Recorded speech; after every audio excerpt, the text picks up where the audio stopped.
Assalamualaikum warahmatullahi wabarakatuh. Waalaikumsalam warahmatullahi wabarakatuh. Selamat pagi anak-anak. Pagi. Bagaimana kabar kalian hari ini? Alhamdulillah baik. Nah, baik. Sudah sarapan semuanya? Sudah. Keras banget ya, berarti ketahuan kalau sudah sarapan. Biasanya kalau udah sarapan kalian doyo. Ya, mau ngomong pelan suaranya, biasanya seperti itu. Nah, baik anak-anak, sebelum kita memulai pembelajaran, silahkan dipimpin doa terlebih dahulu agar apa yang kita pelajari pada pertemuan kali ini mendapatkan barokah dan manfaat bagi kita semua. Silakan dipimpin kelas. Sebelum kita memulai pelajaran pada hari ini, marilah kita berdoa menurut dengan keyakinan kita masing-masing. Berdoa, dipersilakan.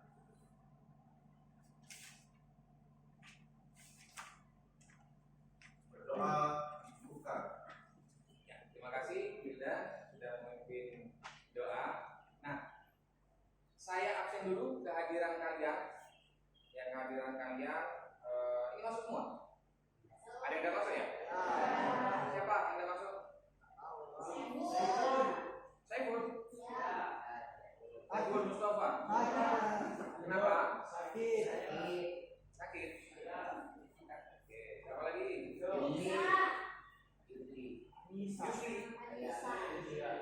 Yusri kenapa ini? Ini nama apa? Oke, siapa lagi? Anissa kenapa? Alfa. Oke, cuma 3 ya? Oke, terima kasih. Baik, sebelum kita memasuki materi, sudah rapi semua kan? Sudah.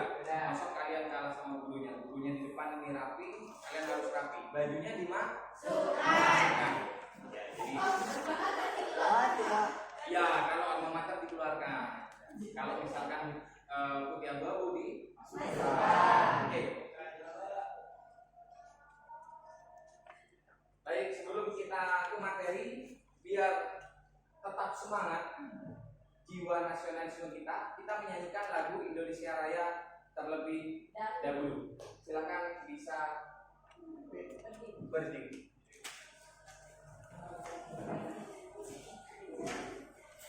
Kita menyanyikan lagu Indonesia Raya bersama-sama.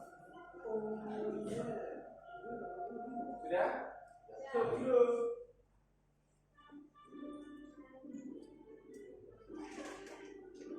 Indonesia tanah airku, tanah tumpah darahku.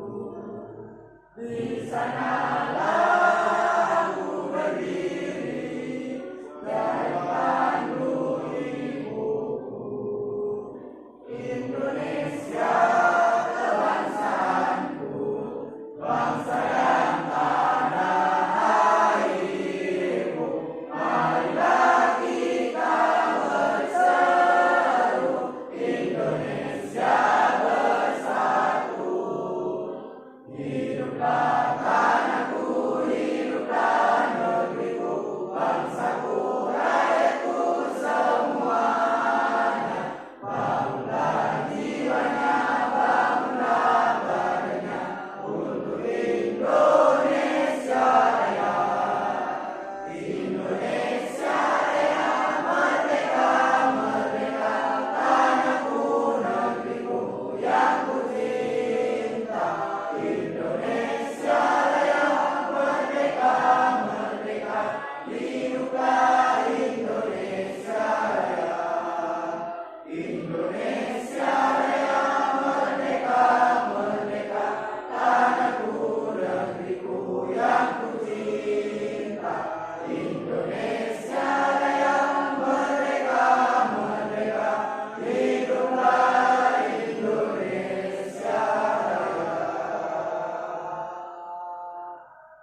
materi yang akan kita pelajari pada pertemuan kali ini yaitu bab 3 tentang pergerakan nasional. Oke.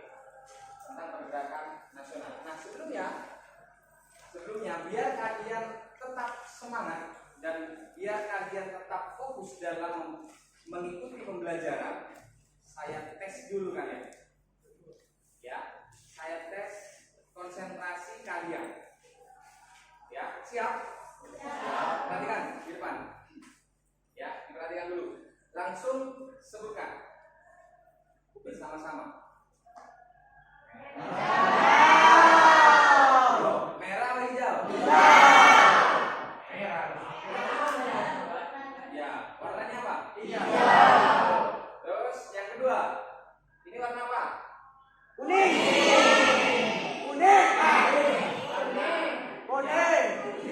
Terus yang ketiga, diperhatikan, warna apa? Oke. Yang keempat, hampir dari biru ya. Ya. Terus yang kelima,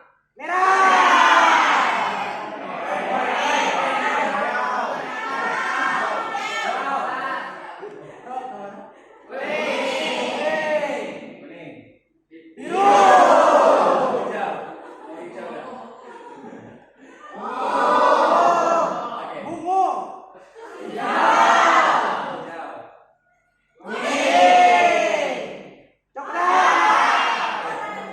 Nah, kesimpulannya kalian semuanya fokus dan konsentrasi kalian sudah dibuktikan dengan ini. Kalian fokus semua untuk melihat. Biasanya kalau tidak fokus, di situ yang dibaca adalah tulisannya, bukan warnanya. Nah itu untuk menyeimbangkan otak kanan dan otak kiri. Oke, kita lanjutkan materinya. Nah, tujuan pembelajaran kita pada pertemuan kali ini yaitu di 2.3.1.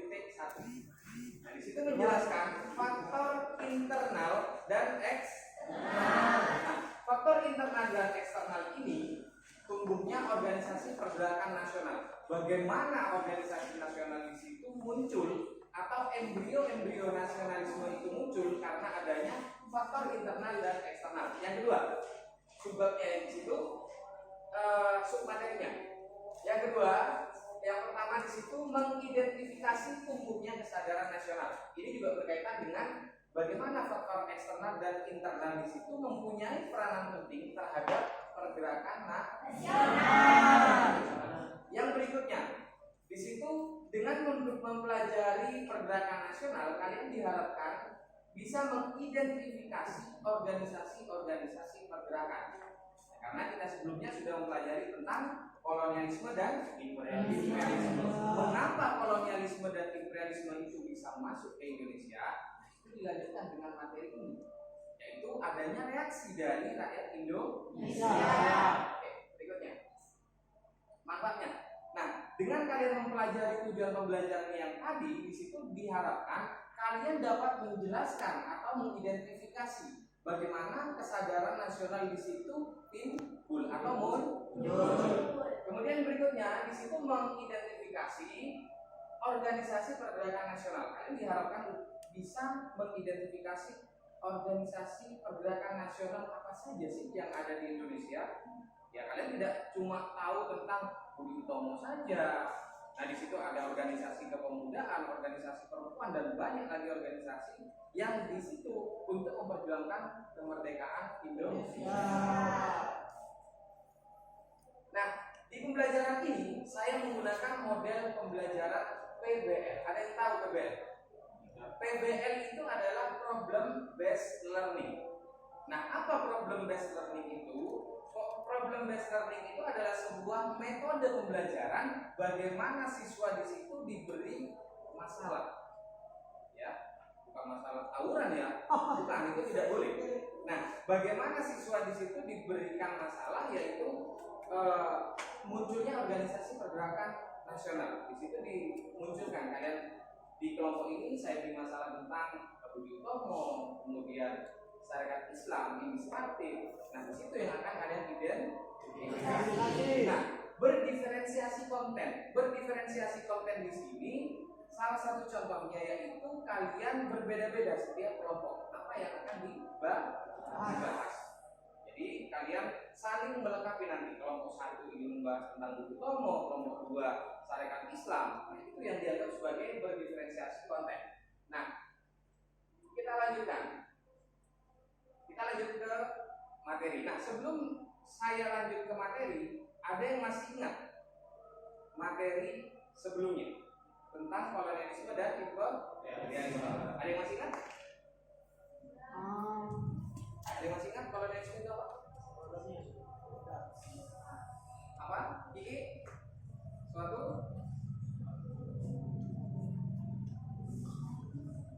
Ada yang masih ingat kolonialisme itu apa?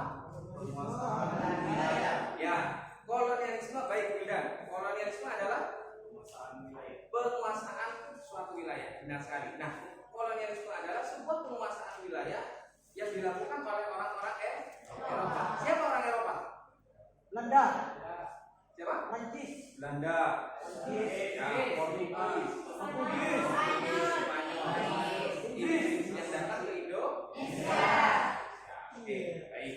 Nah, kemudian kenapa Indonesia itu bisa dijajah? Ada yang bisa menjawab? Kiki, ya. Nah, ya. Oke. Nah, jawaban dari teman kalian dan Kiki, kenapa bangsa Indonesia itu bisa dijajah? Karena banyaknya sumber daya alam. Orang-orang Eropa itu merasa di Indonesia lah tempat sumber daya alam yang sangat banyak.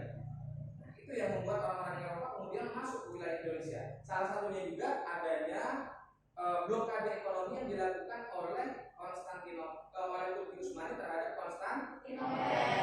Berarti masih ingat ya? Oke. Berarti masih ingat materi yang saya ajarkan sebelumnya. Nah, kita melanjutkan ke materi ini. Yang pertama, di situ faktor pendorong lahirnya Organisasi Pergerakan Nasional Indonesia. Apa faktor pendorongnya? Yang pertama di situ, nah ini sudah, ya. Ada yang bisa jawab ini? Siapa penjajah? Siapa penjajah? Menurut kalian penjajah itu siapa? Bangsa asing yang datang ke Indonesia untuk mengambil seluruh sumber daya alam dan juga barang-barang yang dianggap tidak ada di negara. Ya, oke. Menurut Wildan, penjajah adalah bangsa asing yang datang ke wilayah Indonesia. Ya, benar sekali. Tetapi pada kenyataannya sekarang, penjajah itu tidak hanya bangsa asing. Penjajah itu juga bisa dikatakan sebagai bangsa kita sendiri yang mengeksploitasi sumber daya alam itu untuk kepentingannya sendiri. Bisa dikatakan sebagai penjajah. Kemudian yang berikutnya, mengapa Indonesia dijajah oleh bangsa Eropa? Ada yang bisa menjawab? Karena kebutuhan berempat. Ya, siapa? Kafka. Karena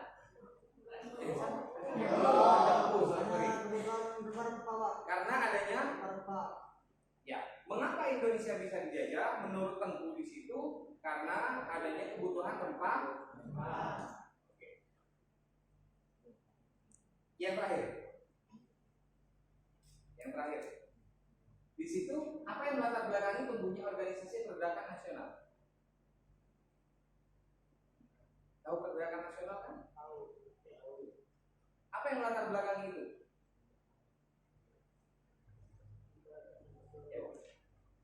Dipikir dulu. Apa yang latar belakangi itu? Apa yang latar belakangi adanya Organisasi Pergerakan Nasional? Tumbuhnya Organisasi Pergerakan Nasional. Apa yang latar belakangi? Yo, apa? Ya, apa? Ini. Menurut Freud, kata gerakan munculnya pergerakan nasional yang pertama karena faktor dari dalam meliputi penderitaan dan kesenjangan rakyat akibat penjajahan. Ya. Nah, di situ latar belakang munculnya pergerakan nasional di situ karena ada penjajahan atau penindasan terhadap rakyat Indonesia. Kita ditindas oleh bangsa asing. Kita ditindas oleh bangsa asing yang sebelumnya rakyat Indonesia dengan budayanya masing-masing dengan adat istiadatnya masing-masing. Kemudian ada budaya dan adat yang masuk ke Indonesia atau yang dilakukan oleh orang-orang Eropa di situ menyebarkan bahasa atau menyebarkan agama. Di situ yang membuat adanya kericuhan, adanya pergesekan antara orang Indonesia sendiri dengan orang-orang Eropa. Oke.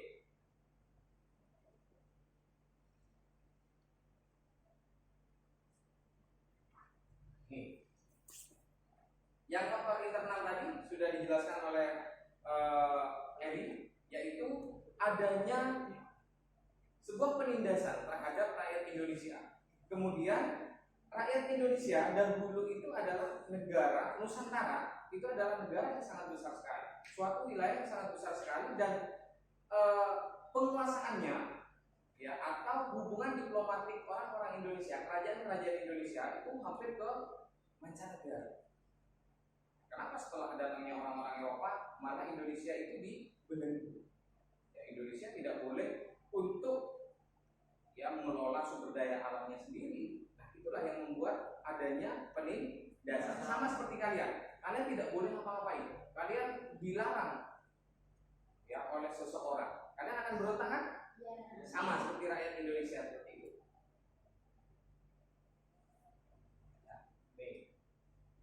Faktor internal dan eksternal lahirnya organisasi pergerakan yang dijelaskan oleh Eri tadi. Salah satunya juga adanya munculnya golongan terpelajar. Kalian kalau sudah mempunyai pendidikan yang tinggi, ya kalian tidak akan mudah untuk bukan dijajah, diperalat sama orang lain. Hari ini karena adanya salah satu program yang dilakukan oleh Trias van de Venter yang dilaksanakan yaitu politik etis. Ini kita pelajari di materi sebelumnya pada masa kolonialisme dan imperialisme, yaitu adanya edukasi. Kemudian adanya kemajuan bidang teknologi, transportasi dan komunikasi. Adanya transportasi dan komunikasi yang semakin maju di situ membuat rakyat Indonesia semakin mengetahui, oh ternyata kita dijajah, ternyata kita di situ diperalat, ternyata sumber daya alam kita di situ dieksploitasi. Nah, itu yang membuat rakyat Indonesia kemudian memberontak. Kita lanjut. Kenangan kejayaan masa lalu.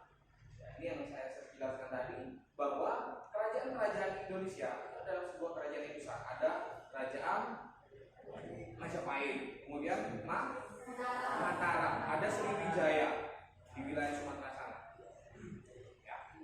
Tahu Sriwijaya kan? Ya, kalau laki-laki yang tahu, yang suka bola. Ya. Sriwijaya apa?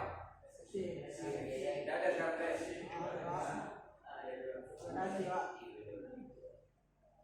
Kemudian selain faktor internal ada faktor eksternal. Nah, faktor eksternalnya di sini adalah kemenangan Jepang atas Rusia. Nah, kenapa kemenangan Jepang atas Rusia ini dijadikan sebagai faktor eksternal tumbuhnya kesadaran nasional? Rakyat Indonesia merasa bahwa orang-orang di wilayah Asia, ya salah satunya Jepang itu orang Asia. Kenapa kok bisa melawan orang-orang Eropa? Berarti Indonesia juga harus bisa melawan orang Eropa. Oke.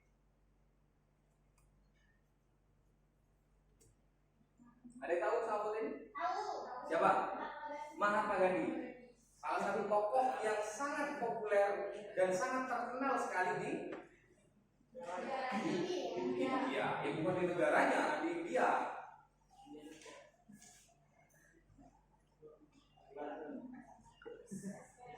Yes, ya, jangan sekali-kali melupakan sejarah. Kenapa? Karena kita belajar sejarah, kita bisa menjadi lebih bijak.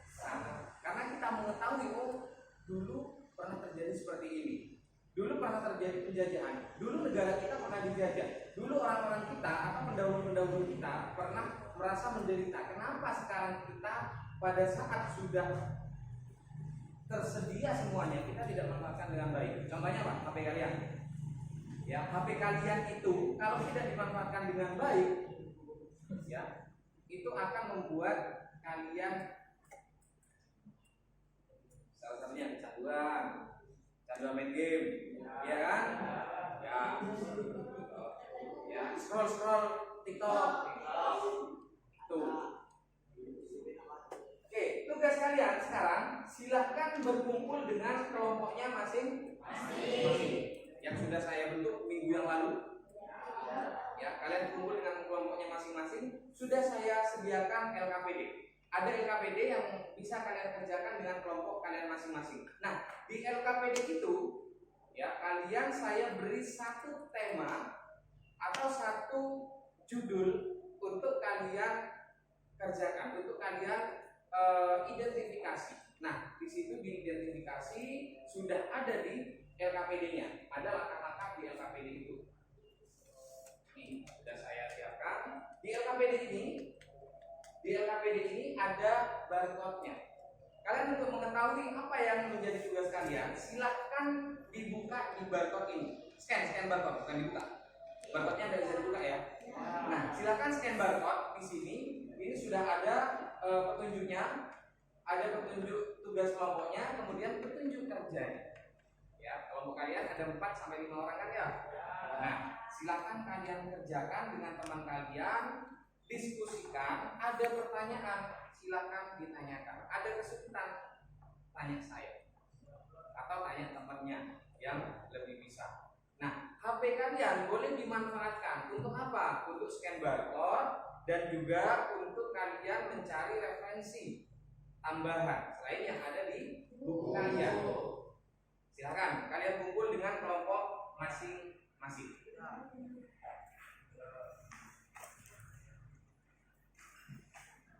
Silakan berkumpul dengan kelompok masing-masing. Bisa berhadapan-hadapan.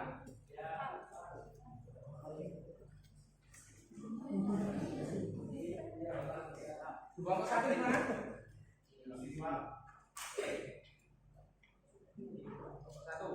Kelompok 1 kelompok Idis Pati. Dibaca dulu. Kelompok 2. Kelompok 2 itu tentang Sarekat Islam. Kelompok 3. Mana kelompok 3? Oke. Kelompok 3 tentang organisasi kepemudaan.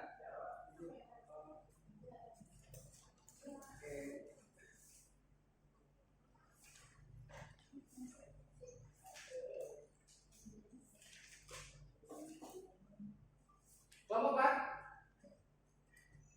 Oke. Kelompok 4 tentang Budi Utomo.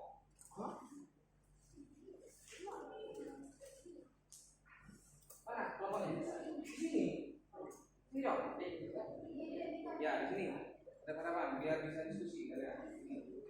Awas bentuknya lidah. Bentuknya atau atas dan. Kelompok 5. Tentang Perhimpunan Indonesia. Kelompok 6 terakhir tentang organisasi.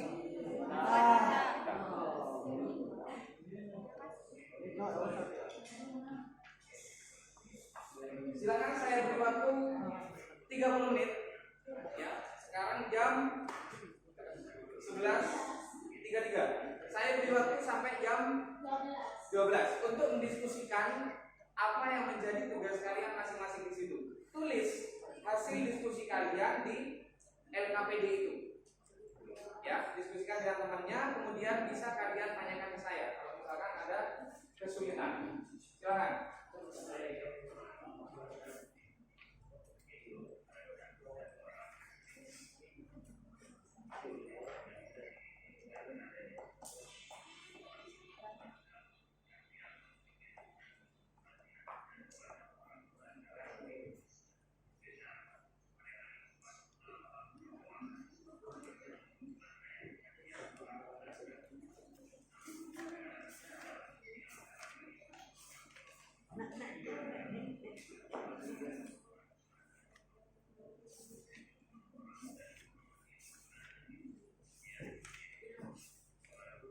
Ya, bisa saya bantu juga.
Sudah.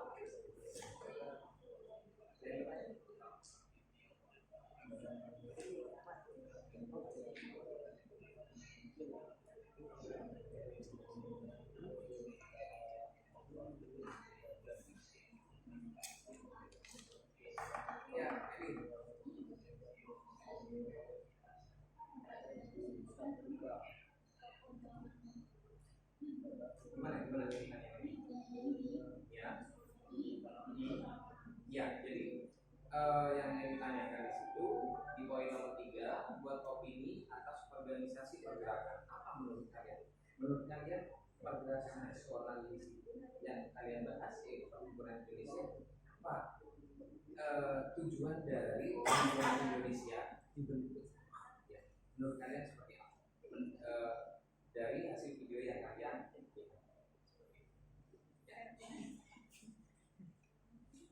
mungkin ada yang kesulitan lagi.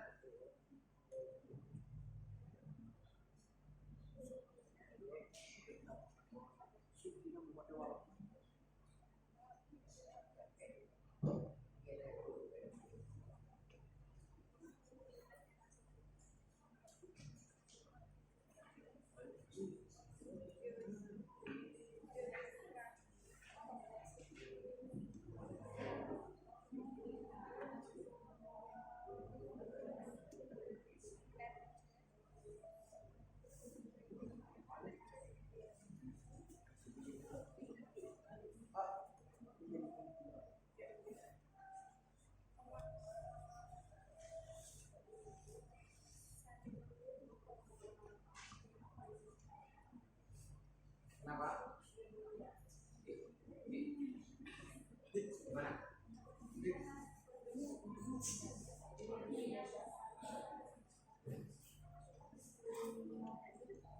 Ya, terserah kalian mau. Saya tidak membatasi ini, terserah. Yang penting kalian dapatkan di situ apa yang kalian sudah identifikasi, kalian jelaskan di opini itu apa tujuan dari adanya organisasi pergerakan yang kalian bahas. Seperti itu ya. Tidak ada batasan, boleh banyak-banyak.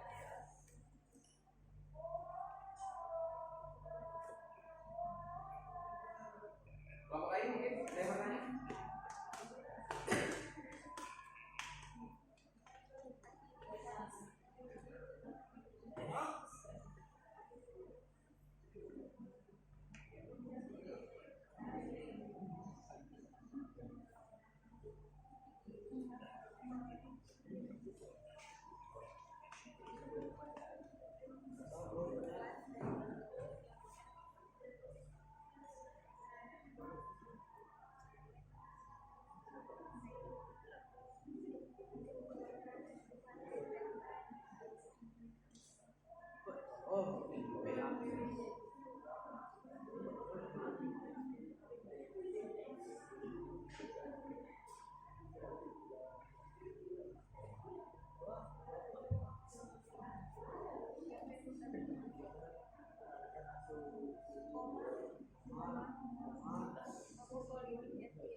Iya.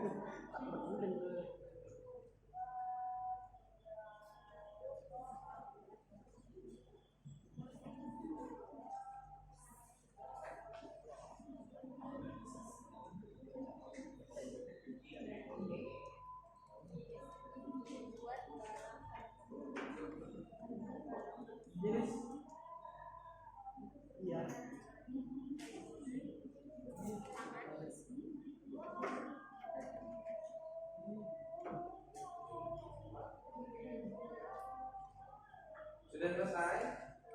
Belum. Ya, yuk. Memerdekakan. Sudah mulai. Kirim masuk ke dalam ini kan ada. Kirim buat, sudah buat. Mulai kirim.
Tujuan dari organisasi kepemudaan ya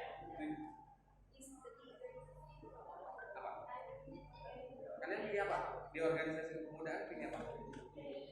Trikoro Darmo ya, tujuan dari Trikoro Darmo ditulis ya nanti yang juga dijelaskan di organisasi kepemudaan itu ada apa saja, ada Trikoro Darmo, apalagi ya ada Sumatera Nengkor, Jong Ampor, Jong Selebes ya. Paling tidak kalian itu menjelaskan satu saja yang secara spesifik dari organisasi kepemudaan, tapi di situ dijelaskan juga nah di organisasi kepemudaan ada ini ya.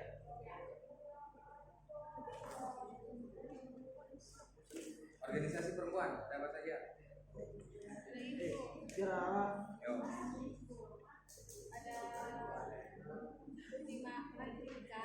Putri Martika ya, oke.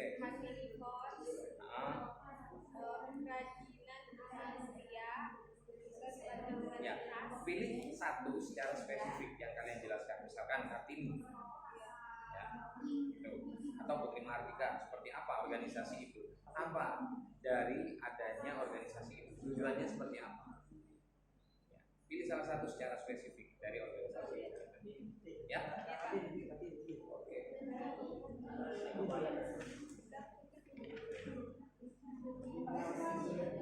Ya. Boleh Pak? Kenapa? Ya boleh. Kalau tidak cukup boleh dibaliknya ya. Ya, Pak. Ya. Tidak cukup boleh di belakangnya.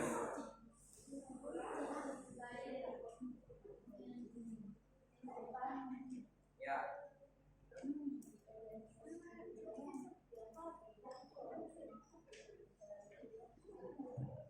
Gimana?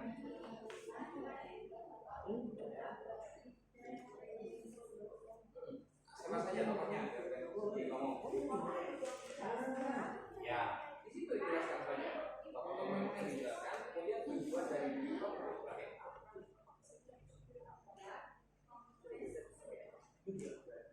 Kelompok 1 sudah? Belum, Pak. Belum. Oke. Kelompok 2 sudah? Kurang sedikit. Kelompok 3? Belum. Oke, kelompok 4? Sudah. Sudah? Kelompok 4. Kelompok 5? Belum. Kelompok 6? Belum. Oke, belum. Dilanjutkan. Yang sudah dipahami lagi, dipelajari. Nanti kalian kalau sudah langsung Presentasikan. Oke.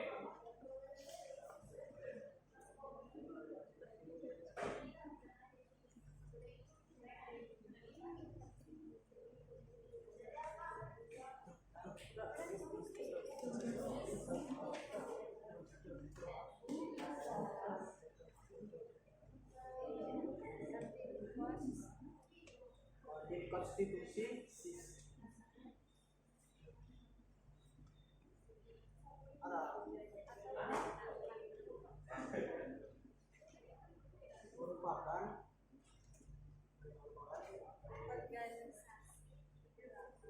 organisasi pergerakan perempuan, merupakan organisasi pergerakan perempuan yang didirikan pada tahun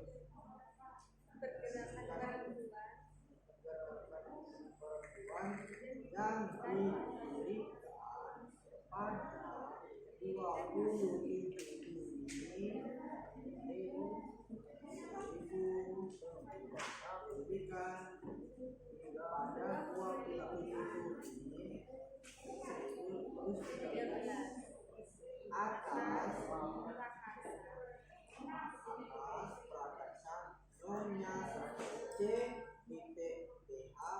Van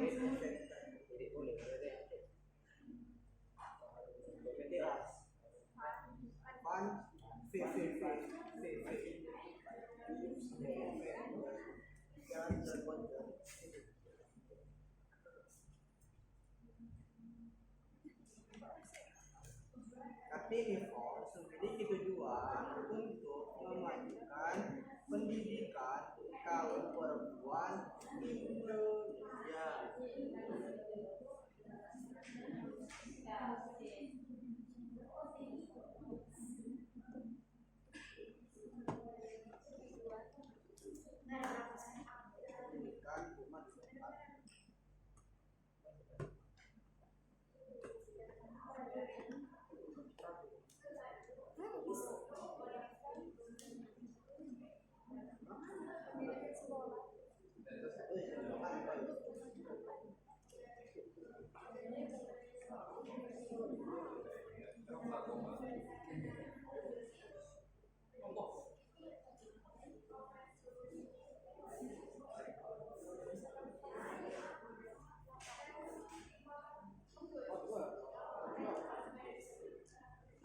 Indonesia. Pendidikan umat Islam.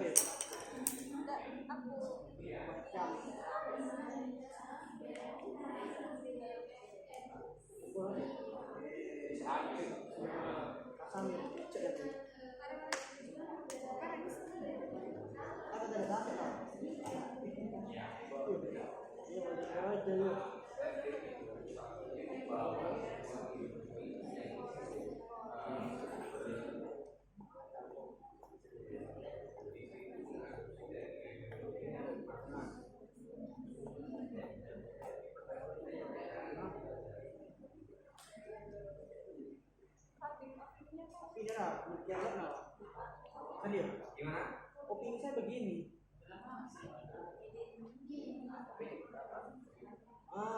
Dapat pun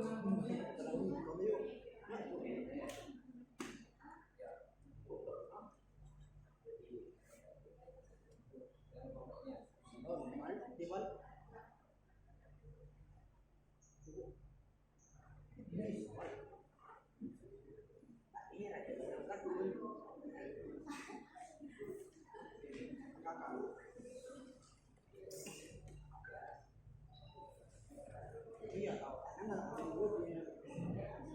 menit lagi. 10 menit lagi selesai.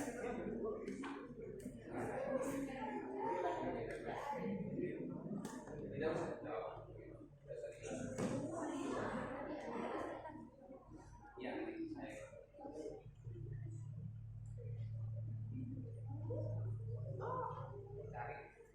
Cari kenapa saya Islam itu menjadi seperti saya. Sudah, ya,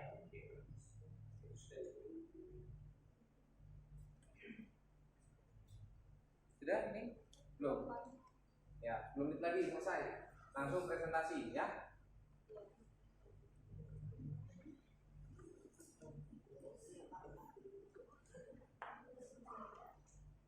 Yang presentasi nanti 3 orang saja. Perwakilan.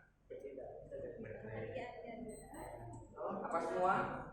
Semua saja. Oke. 4 orang ya. 4 orang atau 5 orang? Ya, 1. Iya semua. Kalau 1 kan kasihan, yang lain mau menjawab juga. Orang ini sudah pakai nama menjawab. Siapa?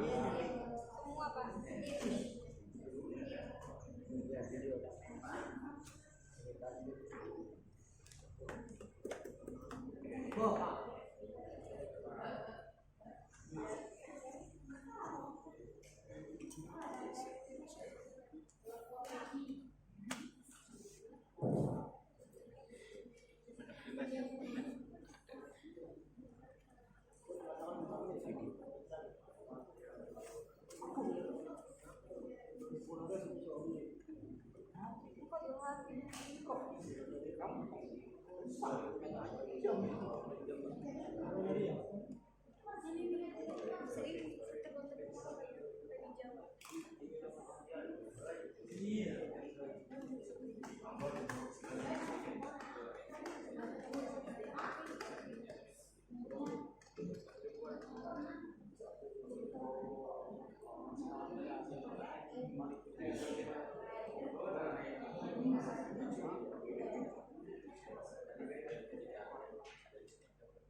Dah, 5 menit lagi.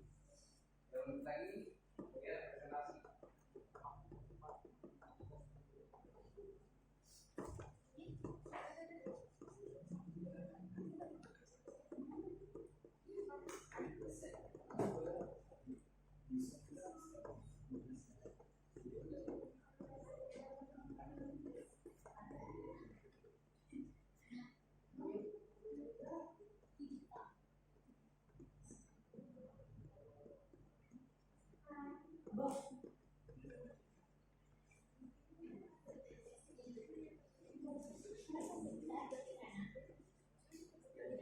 Sudah? Ayo langsung presentasi.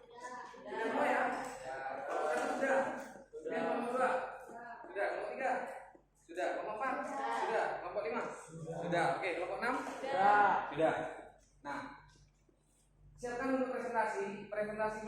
saya tunjuk apa saya lonceng?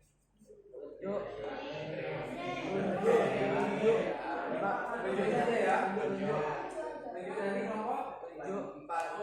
Kelompok 1. Ya, oke. Oke, baik. Untuk presentasi kita kali ini, karena kalian sudah mengerjakan yang menjadi tugas kalian di situ dari Indisparti, kemudian Sarekat Islam sampai kepada organisasi wanita, ya, organisasi perempuan di situ. Nah, bagaimana organisasi perempuan di situ menjadi pelopor juga sebagai suatu cara bagaimana rakyat Indonesia di situ tidak dijajah oleh bangsa lain. Nah, silakan untuk kelompok 1 untuk mempresentasikan hasil diskusinya. Yang lain boleh memperhatikan dan di situ bertanya dan menanggapi.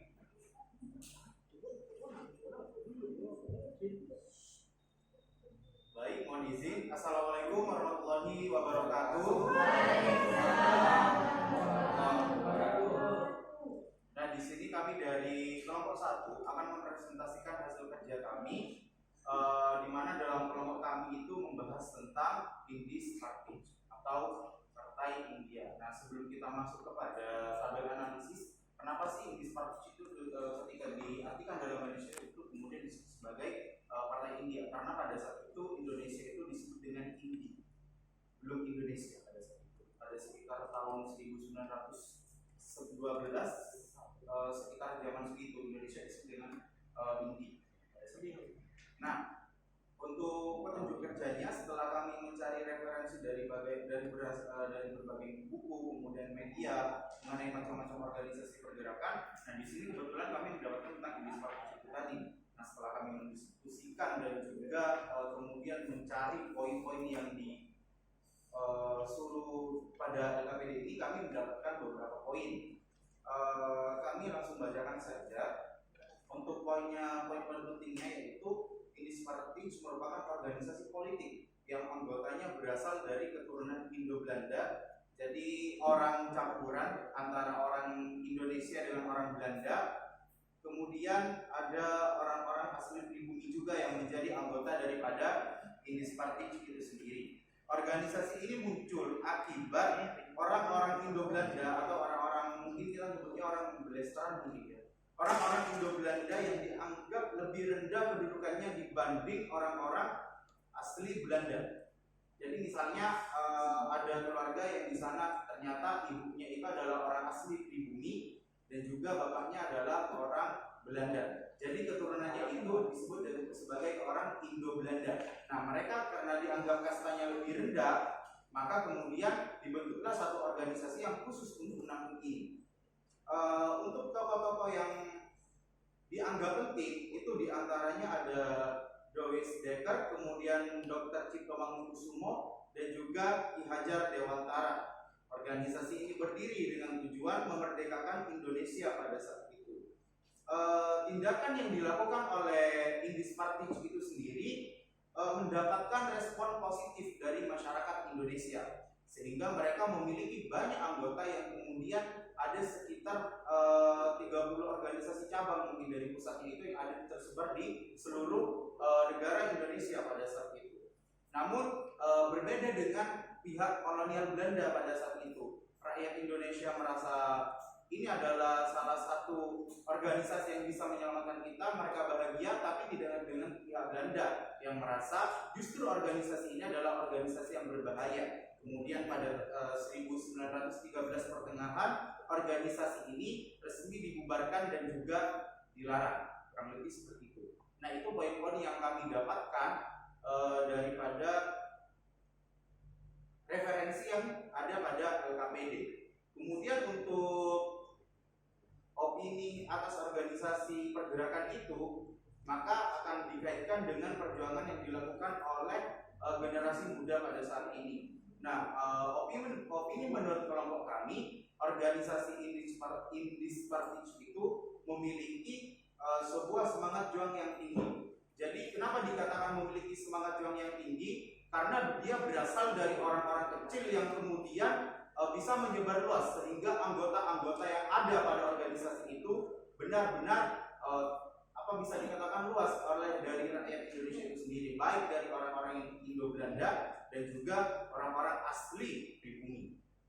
Nah, terkait dengan ketika dikaitkan dengan perjuangan yang harus dilakukan oleh anak muda zaman sekarang, tentunya kita ambil yang paling mudah saja, yaitu masalah pendidikan. Dengan semangat juang yang tinggi bagi anak muda, dia harus mempunyai semangat-semangat yang kemudian dia bisa kembangkan bagaimana mengejar pendidikan. Karena di zaman ini mustahil pendidikan itu tidak dibutuhkan. Pendidikan itu sangat-sangat benar dibutuhkan, apalagi dalam menghadapi banyaknya lika-liku kehidupan, kan kurang lebih seperti itu. Jadi menurut saya ketika dikaitkan antara organisasi Indis Partis dengan sebuah perjuangan yang harus dilakukan oleh anak muda generasi, yaitu memiliki semangat yang tinggi dalam mencapai tujuan, cita-cita, serta impian. Kurang lebih seperti itu. Mungkin sampai saat ini dari penyampaian kami ada yang ingin ditanyakan, Pak? Ya, silakan. Ya, silakan Tika. Di kelompok 5 yang menanyakan tujuan utama dari pendidikannya Nah, organisasi, mohon izin menjawab terkait dengan tujuan utama daripada organisasi Indis Partis itu adalah memerdekakan Indonesia pada saat itu dari penjajahan kolonial. Kemudian juga pada organisasi ini itu kan merangkul orang-orang Indo-Belanda yang pada saat itu dianggap rendah kastanya daripada orang-orang Belanda asli. Kurang lebih seperti itu. Jadi tujuan utamanya yaitu memerdekakan bangsa Indonesia. Mungkin ada yang ditanggapi lagi? Ya, silakan. Nah, sebelum ke Nabila, itu pertanyaannya tujuan utama dari adanya Indis Partis ini, seperti yang dijelaskan Wildan tadi, dijelaskan teman-teman kalian juga, salah satu tujuan dari adanya Indis Partis itu untuk membuat rakyat Indonesia itu tidak lagi dijadikan sebagai budak. Ya, rakyat Indonesia dianggap sebagai orang rendahan. Kita adalah kaum proletar atau kaum rendahan. Sedangkan orang-orang Eropa sendiri itu menganggap mereka adalah kaum borjuis. Nah, dengan adanya Indis Partis itu, bagaimana caranya? Dengan adanya organisasi itu merangkul ya orang-orang yang katakanlah di situ berada di level bawah. Oke, lanjut. Di dalam Indis Partis itu terbentuknya sebuah komunitas Bumi Putra. Bisa dijelaskan tujuan bentuknya komunitas Bumi Putra? Menurut informasi yang saya baca tadi, Bumi Putra itu kalau yang Nabila tadi katakan itu kan sebuah komite yang ada pada organisasi Indis Partis itu sendiri. Nanti ketika ada yang mau diralat ya. Sepengetahuan saya, Bumi Putra ini itu adalah sekumpulan orang-orang pribumi kalau nggak salah. Nah, jadi Bumi Putra ini mungkin bisa dikatakan, menurut saya ini adalah sebuah komite yang menghimpun orang-orang pribumi asli pada saat itu yang benar-benar menginginkan kemerdekaan Indonesia. Mungkin ada yang bisa diambil oleh kita.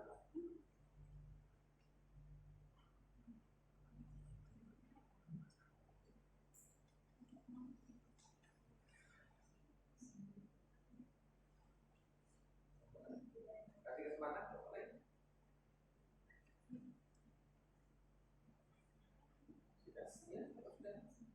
Baik, kami akhiri kesimpulannya. Pernah dikatakan oleh Bung Karno dan menurut kelompok kami Bung Karno itu pernah mengatakan bahwasanya 1000 dewa kayangan turun ke Indonesia untuk memerdekakan bangsa itu dari penjajahan. Kalau tidak ada semangat dari rakyat Indonesia maka tidak akan pernah merdeka. Sekian, terima kasih.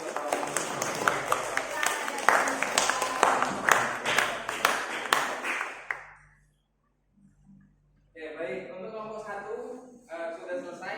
Tampaknya kelompok 1 ini sangat membara sekali semangatnya.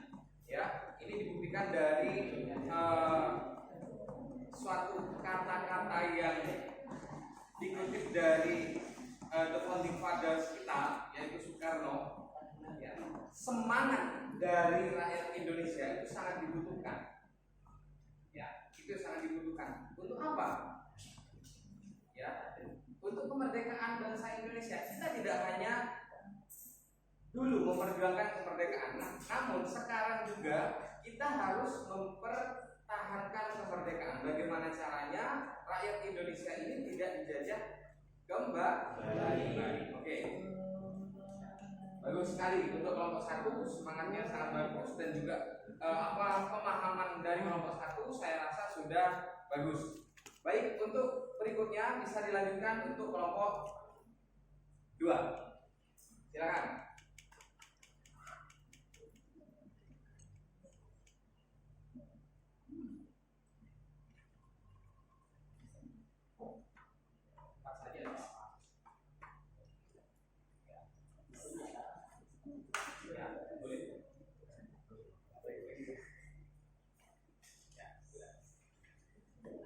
Assalamualaikum warahmatullahi wabarakatuh.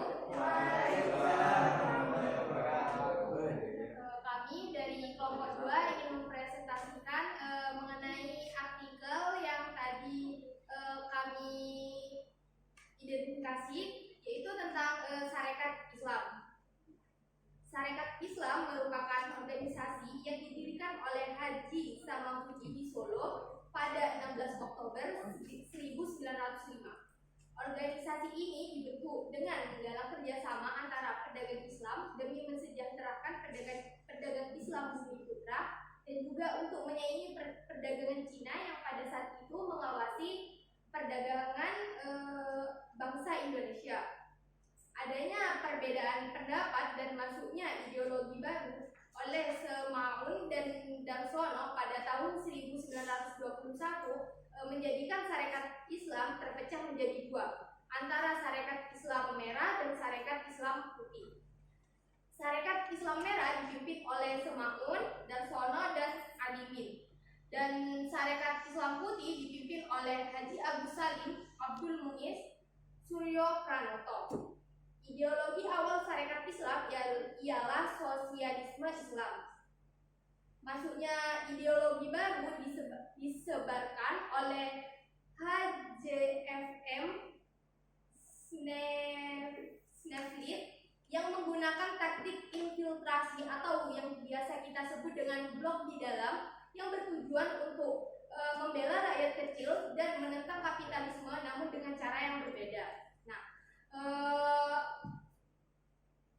kaitan dengan perjuangan yang harus dilakukan oleh generasi muda pada saat ini, yaitu menurut kelompok kami, yaitu kaitan perjuangan antara Sarekat Islam dengan generasi zaman sekarang adalah jangan mudah terprovokasi dengan orang baru, dan tetaplah percaya pada kekuatan kerjasama antara satu sama yang lain.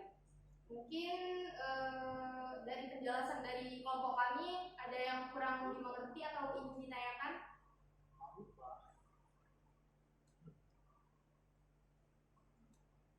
Silakan, mungkin ada yang mau bertanya.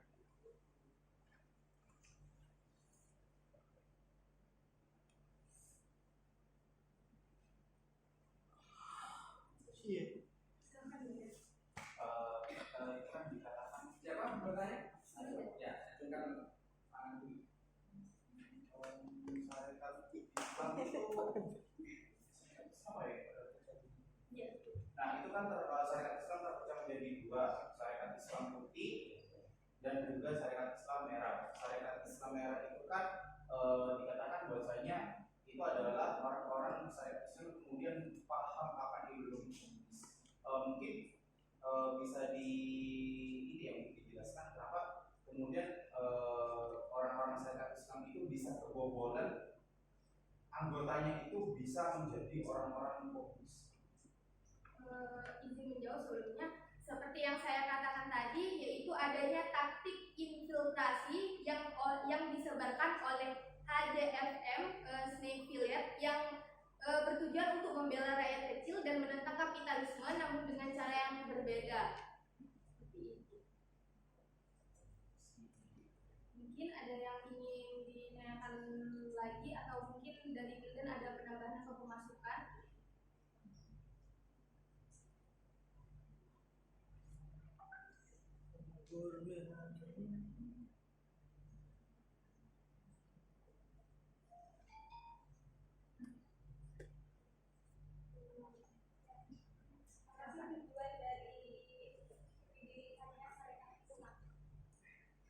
Izin menjawab. Tujuan dari Sarekat Islam ini yaitu menggalang kerjasama antara pedagang Islam demi mensejahterakan pedagang Islam Bumi Putra dan juga untuk menyaingi perdagangan Cina yang pada saat itu menguasai perdagangan bangsa Indonesia.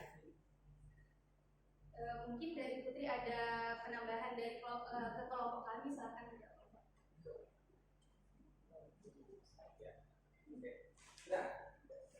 Sudah selesai semuanya? Ada pertanyaan lagi? Sudah jelas? Oke, bisa diakhiri dulu. Itu saja. Disimpulkan dulu. Tuh sudah. Ya. Itu saja yang dapat kelompok kami sampaikan. Kurang lebihnya mohon maaf. Wassalamualaikum warahmatullahi wabarakatuh. Waalaikumsalam.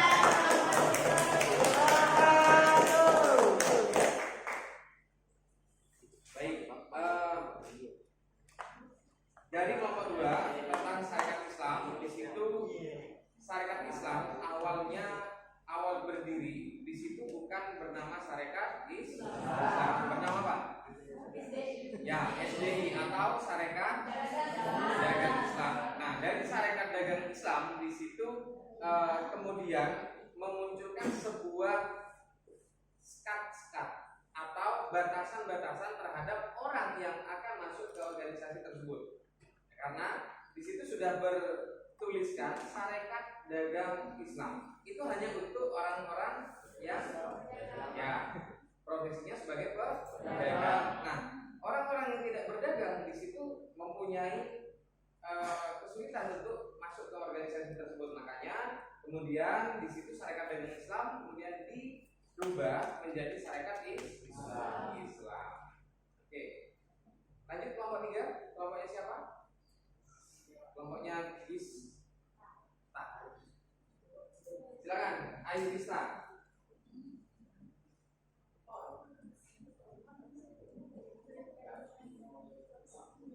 Mau lah.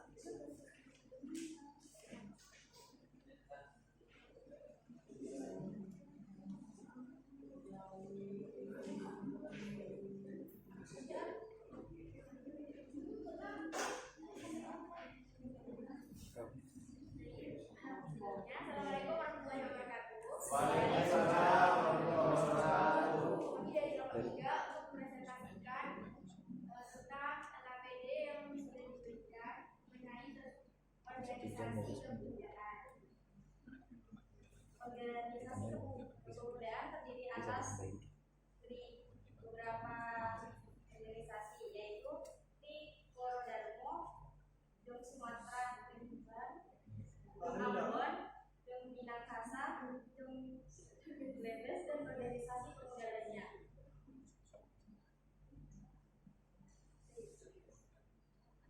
Di sini kami akan menjelaskan tentang organisasi Tri Korodarmo. Organisasi Tri Korodarmo didirikan pada 7 Maret 1915 yang diketuai oleh Haji Satuman. Tri Korodarmo memiliki arti yaitu sakti, puji, dan bakti. Tujuannya yaitu untuk mempererat hubungan antara yang pertama untuk mempererat hubungan antara murid pribumi dengan guru di sekolah menengah pertama dan di sekolah menengah kejuruan. Kemudian menambah pengetahuan buku bagi anggotanya. Yang ketiga, membangkitkan perasaan untuk segala bahasa dan kebudayaan India dan memperkokoh rasa persatuan dan kesatuan di antara pemuda-pemuda Jawa, Sunda, Madura, Bali, dan Lombok. Dan dalam Kongres di Solo, organisasi ini berubah nama menjadi Jom Java.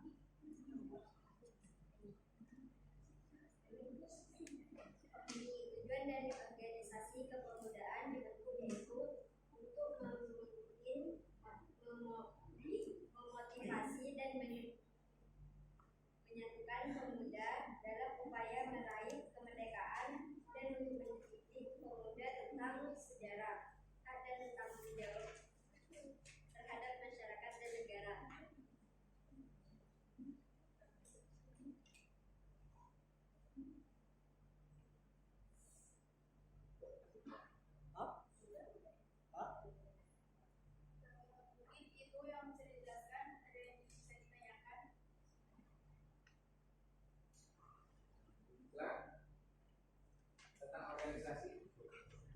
kepemudaan. Organisasi kepemudaan di situ ada banyak sekali. Ya, silakan mungkin bisa tanya.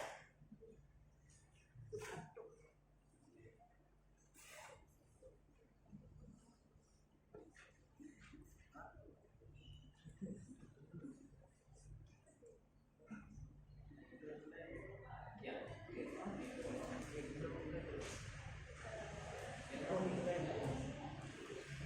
Yang lain perhatikan. Saya bertanya di kongres kepemudaan, kalau boleh tahu siapa pembimbing dari kongres kepemudaan tersebut?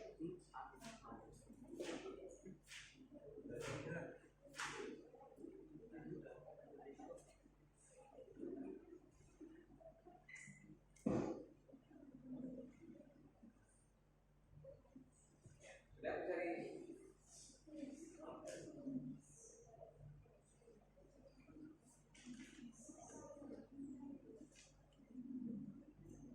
bisa dipahami pertanyaannya? Bisa. Ya, jadi siapa yang memelopori adanya kongres kepemudaan? Pelopor dari adanya kongres pemuda. Kenapa pas?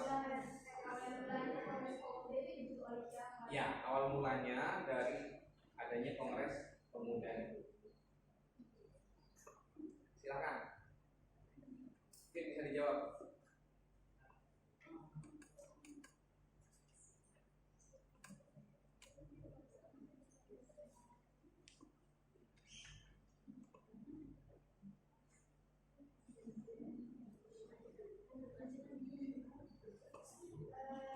Bisa dijawab ya. Nah, kita di sini mungkin bisa menjawab tentang kongres pemuda tersebut karena di RKPD ini tadi kita membahas tentang recorder saja dan recorder sebagai anggota dari organisasi bagian dari organisasi kepemudaan yang ada. Ya, jadi intinya yang dikatakan kelompok dari kelompok 3 di situ dari organisasi kepemudaan itu dikerucutkan kembali. Ya, ada Trikoro Darmo, ada Jong Ambon, Jong Celebes, Jong Sumatera Ambon. Nah, itu yang menjadi pembahasan dari kelompok 3 itu. Nah, untuk pertanyaan dari Iki, ya, siapa yang mempelopori adanya kongres pemuda? Kira-kira siapa? Kira-kira ada yang bisa menjawab?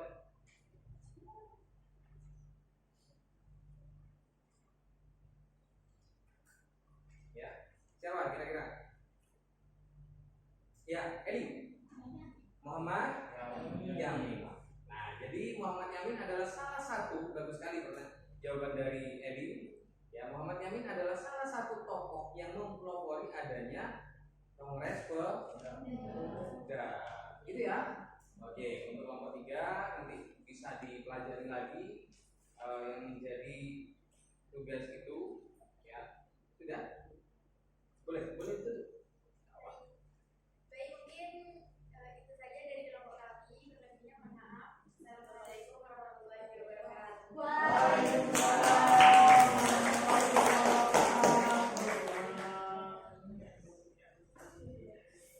Oke, baik. Nah,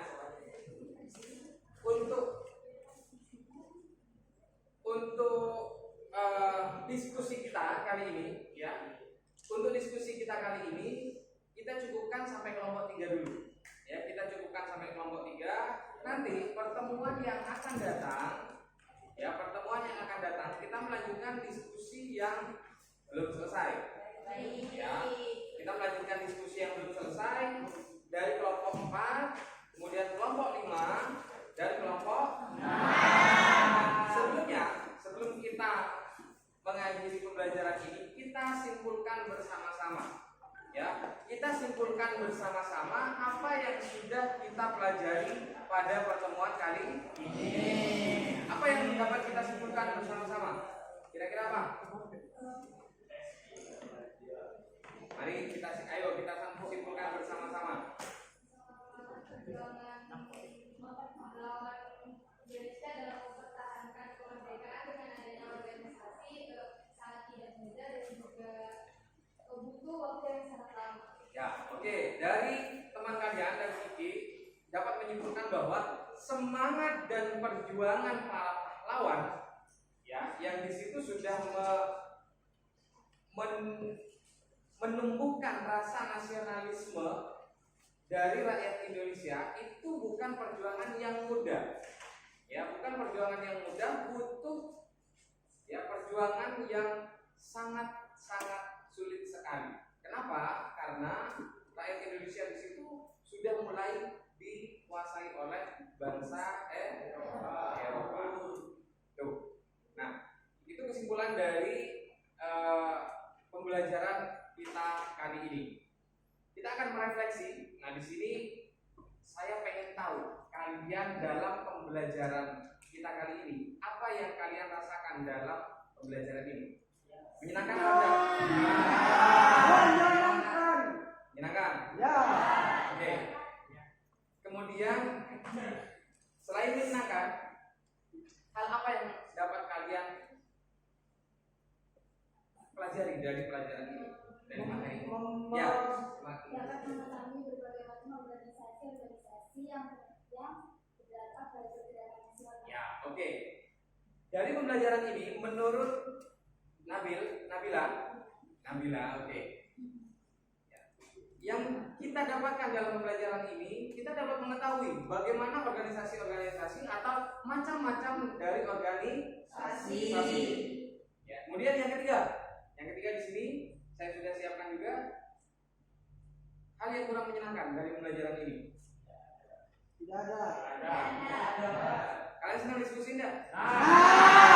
Senang mana diskusi dengan sambil bermain? Nah, untuk minggu depan, minggu yang akan datang, pertemuan kita yang akan datang, setelah kita menyelesaikan materi ini, saya ada sebuah model pembelajaran yang baru. Ya, ada sebuah model pembelajaran yang baru, yaitu namanya model pembelajaran TGT. Apa itu? Ya, TGT itu adalah Team Games Tournament. Team Games Tournament itu akan kita lakukan dalam pembelajaran yang akan datang. Oke, baik. Itu ya. Kita sudah menyimpulkan bersama-sama. Kemudian ada tugas buat kalian nanti yang akan kalian kerjakan di rumah. Ya bukan di rumah, maksudnya kalian pelajari dulu di rumah, nanti kita kerjakan bersama-sama di sini di akhir pembelajaran pertemuan yang akan datang. Apa tugasnya? Yaitu membuat infografis. Membuat infografis, tetapi itu tidak kelompok.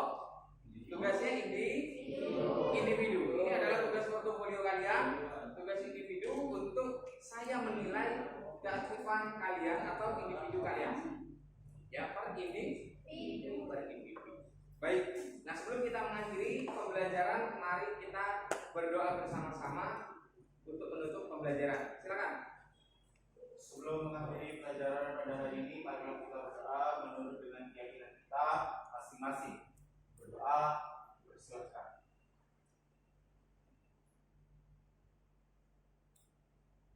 Berdoa dapat diakhiri. Ya, terima kasih anak-anak. Pertemuan kita kali ini sudah dapat kita akhiri. Saya akhiri. Assalamualaikum warahmatullahi wabarakatuh.